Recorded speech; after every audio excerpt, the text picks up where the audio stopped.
સુરત શહેરના ઉધના પોલીસ સ્ટેશનમાં નોંધાયેલ ચોરીના ગુનામાં વર્ષ 1998 28 વર્ષથી વોન્ટેડ આરોપીને દિલ્હી ખાતેથી સુરત શહેરની ક્રાઇમ બ્રાન્ચ પોલીસે ઝડપી પાડી।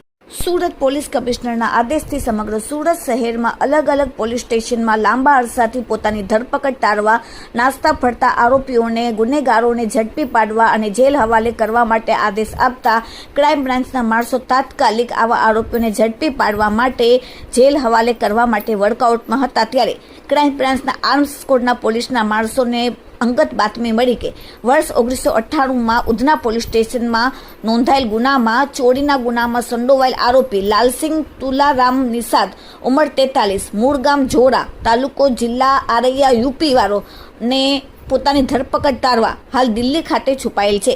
જે હકીકતને આધારે ક્રાઇમ બ્રાન્ચની ટીમ દિલ્હી પહોંચી 3 દિવસનું ગુપ્ત ઓપરેશન હાથ ધરીને દિલ્હીથી આરોપીને ઝડપી પાડેલ છે।